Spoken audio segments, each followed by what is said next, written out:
Good morning sa inyong lahat dyan and welcome sa ating third year anniversary ng KYMC.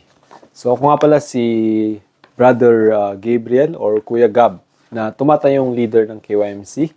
And nandito ako ngayon, tumatayong leader and pastor ng KYMC and nandito ako ngayon para ibigay yung history ng KYMC. No? So, again, yung history ng KYMC, bakit nga naman importante yung history na malaman natin. So, una, sabi ko nga, or sabi nga ng iba, be careful what you sign for, di ba? Maging maingat ka kung saan ka, kung ano yung sinasalihan mo na organisasyon, di ba? Hindi naman para, yun nga, para i-counter yun, kundi para alam mo kung ano yung purpose ng isang simbahan or yung isang organisasyon, ano yung ating mission and vision, ano yung ating dedikasyon na binibigay sa Panginoon, or ano yung ating pananaw sa buhay na ito, or sa paglilingkod na ito, or sa simbahang ito. Ibig sabihin, pag pananaw, ito yung ano mo ito yung perspective mo dun sa simbahan, di ba? Mamaya papaliwanag ko sa inyo mabuti pagdating dyan sa pananaw, o sa ibig sabihin, vision, pananaw or vision. No? So, yun nga, knowing the history means learning how you will serve God with the help of this ministry na binuo namin, which is yung KYMC. And to begin with, no, yung KYMC, nag-umpisa tayo ng July 6, 2022. No, July 6, 2022. And yung ating first service, actually, ay ginawa natin dun sa Pulong Songko, dun sa aming tinitirahang apartment doon noon, which is doon natin ginawa yung first service ng KYMC. And on that year as well, no, tinawag natin yung KYMC na LCCM Pampanga. So, adopting the name of the church of my father-in-law doon sa Malabon na sumusuporta din sa atin at that time na sa pagbubuo or pag-establish ng church or pagpapioneer ng church. So, adopting their name, not because nag-affiliate ka but because medyo pasok siya dun sa gusto nating maging vision and mission. Which is noon, yung vision and mission natin is about for the purpose of having a family that loves one another. Kumbaga, yung main motto nga natin, sabi ko nga before sa inyo, is loving one another. Diba? So, living in Christ means to love. Diba? Living in Christ means you know how to love your brother or love each other. It's a very great calling or mystery within each other how we will come to that point in life. So, yun nga, dahil close yung pangalan ng loving one another or living in Christ, well, napag-isip-isip ko na, o nga, living in Christ, Christian mission. Well, doon na adapt yung LCCM Pampanga. Doon na nagkaroon ng pangalan. Nagkaroon tayo ng pangalan na LCCM Pampanga. So, with the heartfelt support ng aking asawa, no, na sinuportahan akong buuin yung church or mag-start ng simbahan, pinagawa niya pa ako ng maliit na pulpit na hanggang ngayon nag-i-exist na ginagamit natin sa church. No?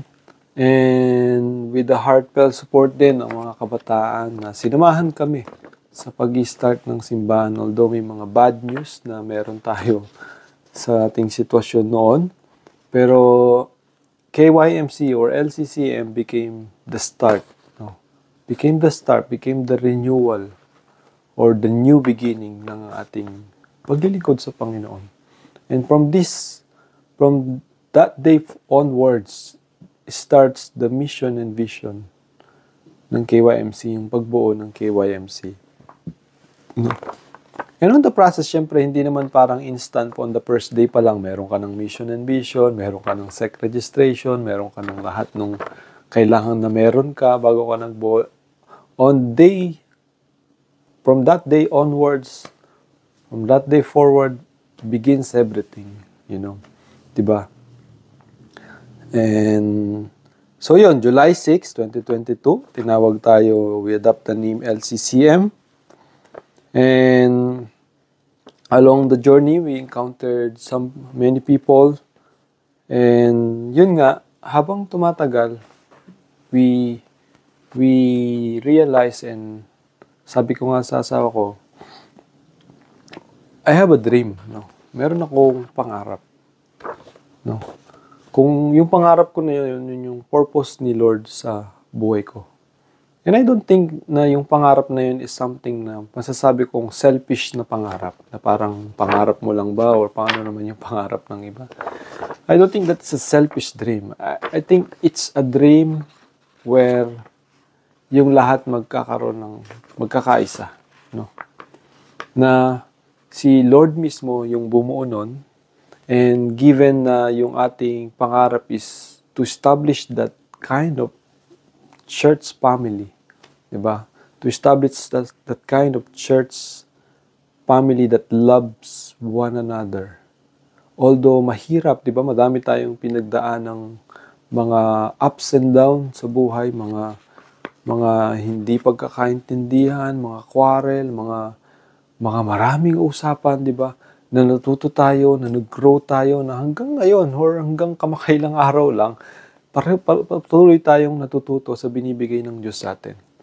But I want to remind everyone that what we are trying to build, diba? What we are trying to build para sa akin is really, Satan is really against it, diba? It's really against it. It's something that is not common, although it should be common sa lahat ng mga mananampalataya. But for me, it's not yet common sa mga sitwasyon natin. No. So what we already want to establish is a family that can restore the generation. A family na kayang i-restore or i-accept or i-embrace yung mga young generation, no? Mga kabataan na merong mga pinagdadaanan sa buhay, na merong mga suffering na pinagdadaanan sa buhay. Either they are rejected by the society, either they are neglected by their family, either they are rejected by the church, or they felt judged by the community or by a community. All we want to share them is the true love of Jesus Christ within the family na meron tayo. And this requires a lot. This requires a lot of charity. This requires a lot of patience. This requires a lot of giving. It's not more of yourself. It's more on for others. So, mauhubog ka. Kumbaga, dito nga masasabi natin na bawat isa sa inyo is sinuhubog ng Panginoon. Partaking to this mission and vision, to this church na binubuo natin. This will make a big impact into all our lives. That someday, you need to decide on things na ginagawa mo sa buhay.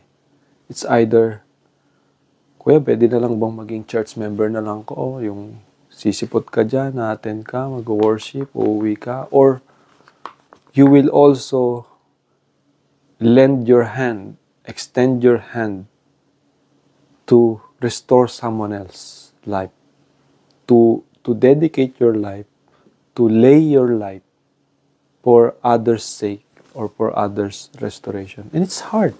Merong iba't ibang klase ng tao sa mundo. Merong mga sigma, merong mga alpha, merong mga beta, may mga different personality ang tao. And hindi lahat, masasabi ko na within the church, sa loob ng isang pamilya ng simbahan, yung mga tao sa loob niyan, meron din sila ibang karakter. So the first thing that must be restored is what is within bago ma-restore yung nasa labas. We made We make a lot of outreaches, we make a lot of mission, di ba? Dumadayo tayo, nagmimigay tayo, tumutulong tayo sa malayong lugar and sa mga lugar sa paligid natin, namimigay tayo ng tulong sa mga bata, sa mga kabataan.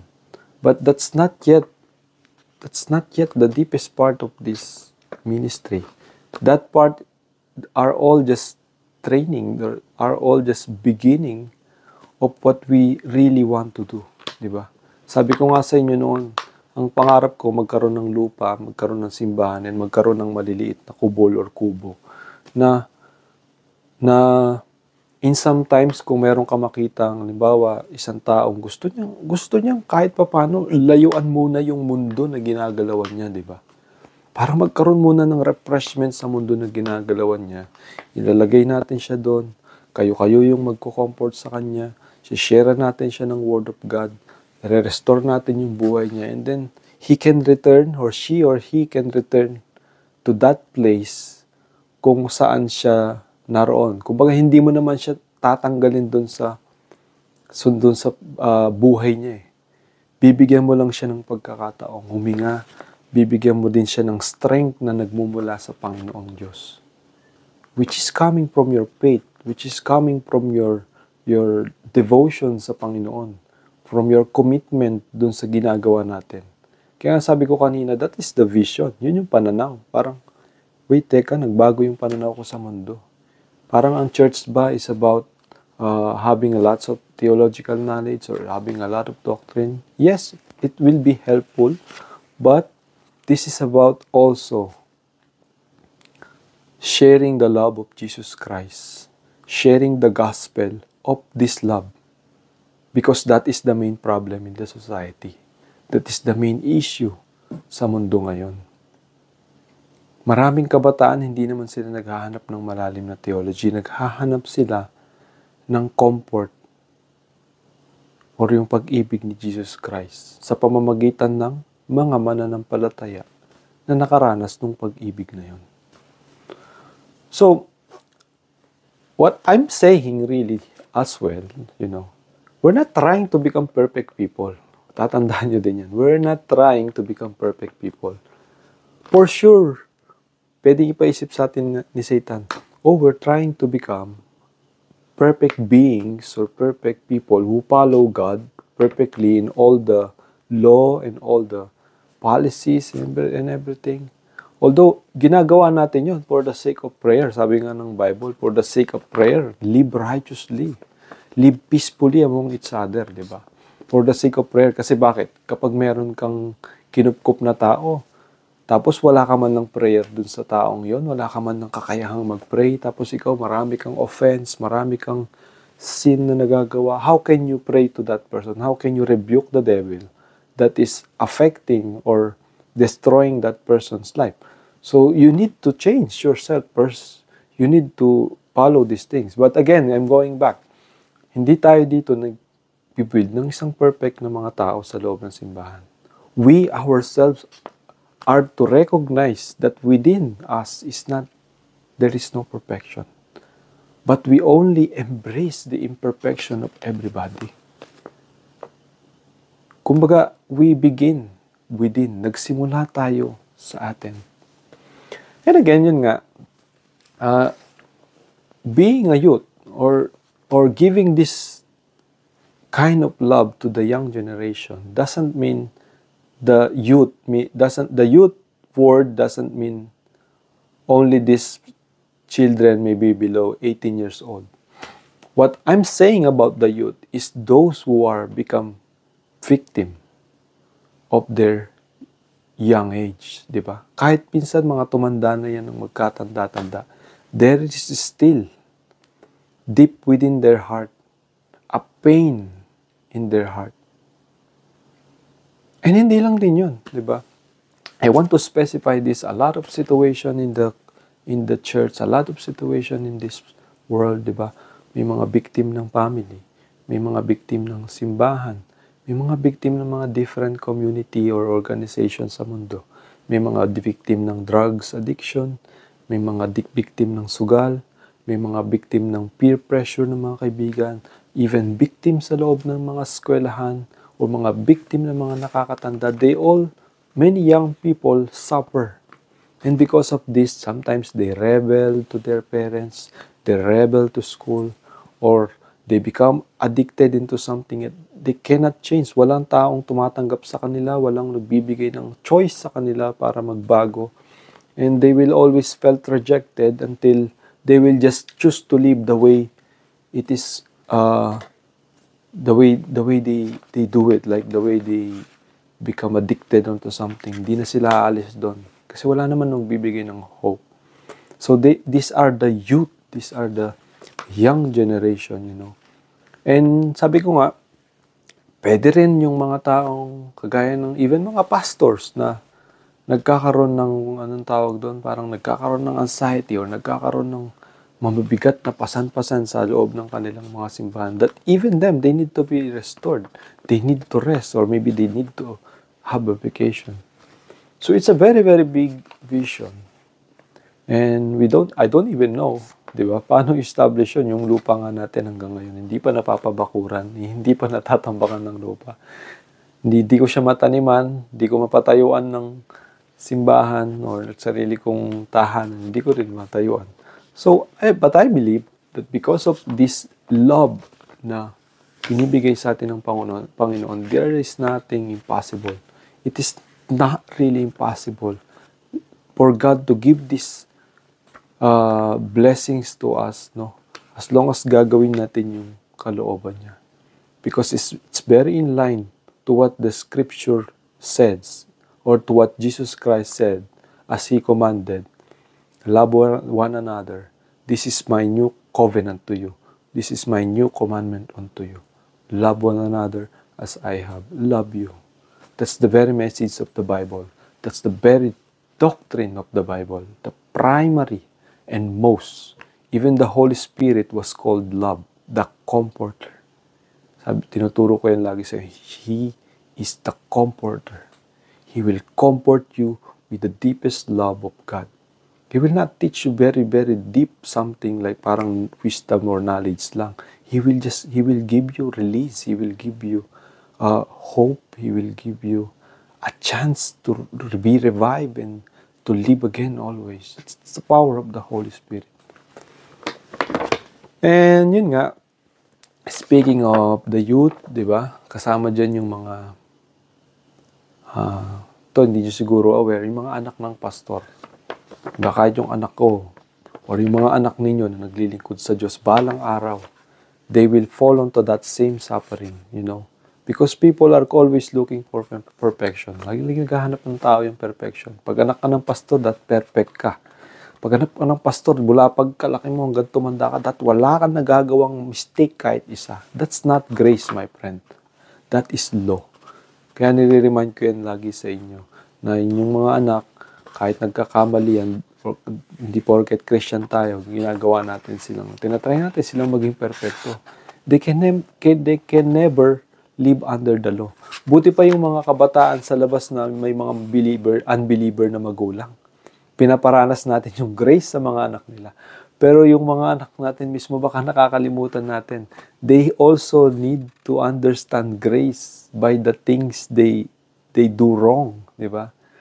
We're not trying to make them perfect for our own, for people to be pleased, di ba? Minsan tayo naman yung yung sarili natin yung piniplease natin Parang, tingnan mo yung anak ko, perfect yan. Yung galing ng anak ko sa school, di ba? Pero sa likod nun, puro latigo ka sa anak, puro ano ka. Kasi pag nasisira yung pangalan mo, parang ikaw yung winawasak. Give our children a chance to live and to understand and to feel the grace of God, the grace and power of Jesus Christ in salvation. Not a law. Diba? Lumabas na tayo dyan We are saved by grace, diba? Lumabas na tayo sa law. Why always put it back? Diba? So, yun nga, youth, diba? Dahil doon, we come up to the name, kanlungan, diba? Ibig sabihin, you will become a shelter. Diba? As message natin, what is kanlungan? A shelter, a refuge, diba? Isang lugar na pupuntahan.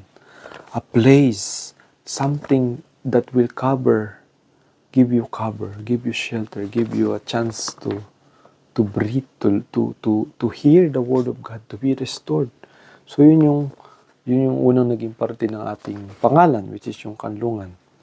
Hindi kulungan, sabi ko nga sa atin yung, minsan yung mga tao, pwedeng yung mga nasa kanlungan, baka ma-misinterpret nila someday yung salitang kanlungan, maging kulungan na. Tandaan niyo, pag kulungan, under the law na naman, di ba? Parang yung mga tao sa loob, under ng batas, mga gagawin sa loob, under ng batas. Pag nagkamali ka, kulong ka. Pag nagre-restore tayo ng tao, hindi natin sila pwedeng i-judge base doon sa mga bagay na natututunan natin. Ang pwede natin i-share sa kanila yung grace ng Panginoon. That's why it's kulungan, not kulungan. No, ina-advance ko na yung future. Not kulungan, hindi kulungan yung purpose ng kanlungan. Not the law. Not the punishment of the law. But the freedom of God's grace and forgiveness na binigay niya din sa atin. So it's a sanctuary. It's a harbor of safety, a place like home, di ba? A family. And again, yung youth kanina na-discuss ko. So we put the youth. Kanlungan youth. We have now the youth, which is either matanda na yan, or bata pa yan, or unbeliever yan, or believer yan. Anak yan ng pastor, or hindi yan anak ng pastor. It doesn't matter. As long as you have experienced a terrible youth experience, no? Siyempre, hindi lang naman yung nakaranas ng terrible. Malay naman natin sa iba kung kahit simple lang yung naranasan. As long as they are the young generation that needed restoration or wants to restore other people. And in this way, we will be filled with people who will be supporting us someday, you know. Hindi lang, not totally financially maybe, but to give us help. Like, kung na-restore sila sa tulong natin, what more kung balang araw bumalik sila and sila naman yung nagko-comfort dun sa mga nandoon sa kulungan, sa kanlungan, di ba? So, and then this become a mission. Kanlungan Youth Mission. It will be a mission. It will be a purpose. It will be a movement. Kaya sabi ko kanina, meron ka na ngayong pananaw that it will start to move. It will begin within us and with us all. Diba? It will begin with us all. And we are now walking to it. That's why it's a mission. You are walking. You are going to that life, to that place. That someday we will do this. Even your personal life is involved, no? Kaya nga sabi ko kanina, may mga personal struggle na pagdadaanan yung bawat isa. There's a breakthrough. No? There's a breakthrough in your life na pagdadaanan yung bawat isa. You need to overcome many things or big things sa inyong buhay just to change your vision, just to change that vision within you. Not the previous vision maybe that you have, but the new vision that God is giving you. That maybe this is it if you are interested or have the same passion na sinishare ko ngayon about sa kanlungan. This is a mission, a movement, a Christian movement in your life, in our life, that serves this purpose. And it's because it's a mission, it will be passed down to the next generation. Hindi lang kapag nawala na ako sa mundo, or nawala si ate niyo sa mundo, or nawala na tayo lahat sa mundo. It should be passed down into the next generation. It will be passed down not as a procedure or process or a law. Diba? Hindi natin nahayaan na maging process na lang din yung kanlungan someday na parang yung mga tao dyan, worker na lang, sinasahuran, binabayaran. No. The heart should be in it. Diba? The heart should be in it. That heart should be passed down to the next generation until they will do the same. Do the same work of Jesus Christ love, spreading Jesus Christ love. Not establishing a law inside the church or such kind of a doctrine that na alam niyo yun, yung parang nagiging common na lang tayo na wala namang pinagkaiba dun sa kung ano yung pupuntahan nila, parang kung pupunta sila dito or pupunta sila sa ibang ganun, sa ibang simbahan, it doesn't matter. No, this is the purpose, the mission, and the vision must be served. It's not about what you totally what you totally know about God, like you memorize yung buong Bible or you memorize all the doctrine. It's about what love you can share or you can learn and you can experience from God that you can always pass down. You can always share. You can always carry this mission and give this mission and vision to the other people, to the next generation that will serve. And that is that mission. And a center or a church, KYMC, Kanlungan Youth Mission Center or Kanlungan Youth Mission Church, because we need to have a physical place. We need to have a physical place for comforting people. Maybe it's not just one place someday. I don't know. Hindi natin alam kung anong gagawin ng Panginoon. Maybe there's more than one place that we can do these things, diba? In that way, we will create a community. Not within the church, but maybe in the whole town. Or within the town, within us, diba? We will create a community that, well, this is a place of restoration, not rehabilitation center. It might look like that, diba? Pwede siya magmukhang rehabilitation center, but it's not totally a rehabilitation center because you will always put Jesus Christ in it. We are not here to take people. Maybe we can coordinate to the government, we can all coordinate to barangays, we can ask help of even not non-Christian people or those who believe on different faith. We can coordinate with them, we can talk to them, as long as we will spread the name of Jesus Christ and the gospel, and the love of Jesus Christ and the gospel. And that's it. Kahit yung simpleng kapitbahay lang dyan na, alam mo, palaway, ganyan, tapos biglang tumulong, nagtaas ng kamay para sumuporta, para tumulong kahit lang sa pagtatayo ng tent or mga paglalatag ng lamesa, di ba? That's how it will work, di ba? Doesn't matter kung marami kang member, marami tayong member, or konti yung member natin. That doesn't count. Kung dumami, well, it's good, but that doesn't really the purpose. The purpose is to serve. Diba? The purpose is how we will restore. So, and in that way, I gave you the history of KYMC. But, oops, there is more. There is no history yet. Diba? Wala pang history yung KYMC. Yung lahat na sinabi ko is just how KYMC was built. But making history is different. Sabi ko nga kanina, yung mga outreaches natin, yung mga ginagawa nating reading program, are just challenges to you, for you to learn more, to improve more, to see more. Diba? Kung nakikita niyo yung mga kabataan, how do you feel to their lives? Anong nafe-feel nyo sa mga buhay nila kapag ginagawa niyo yun? Is it this enough? Or are we gonna involve to their lives someday?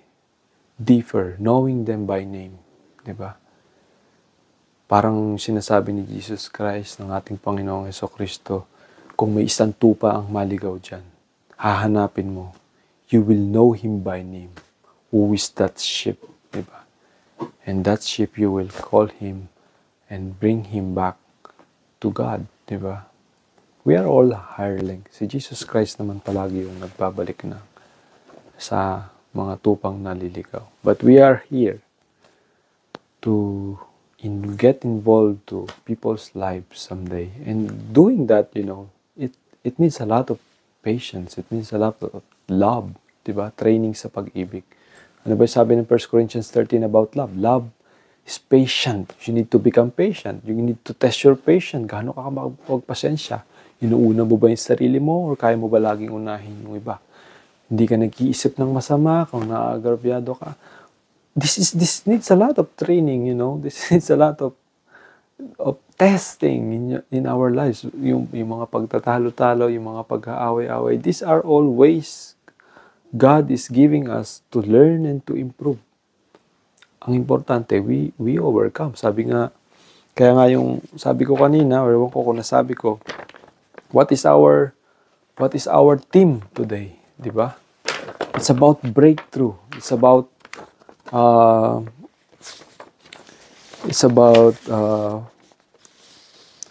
ano ba yung nilagay ko?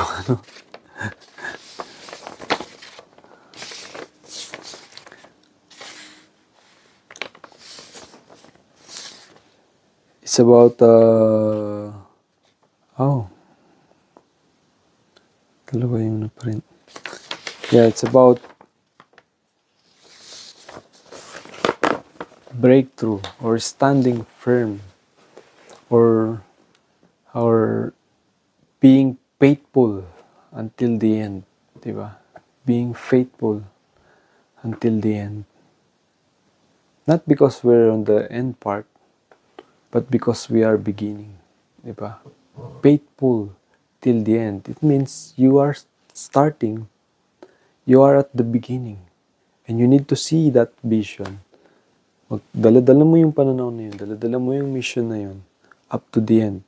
Because it's not us who is faithful always, but Jesus Christ who is faithful to us, diba? Kaya gaya nga ng sinabi ni mismo ni Jesus Christ sa mga taga-Philippians. Being faithful until the end, diba? Jesus Christ began a good work in them. Jesus Christ started a good work in them. Anong minimin ni Paul doon? Jesus Christ started a way that these people in Philippians are giving always support to Paul. So Paul recognized them that Jesus Christ began a good work on them of giving. And in that way, Paul said, and he will finish it. He will continue. God will continue to do that good work with them until the end. This is what I'm saying about Kanlungan Youth Mission Church. No, God began a good work in us, and He will continue this good work until the end.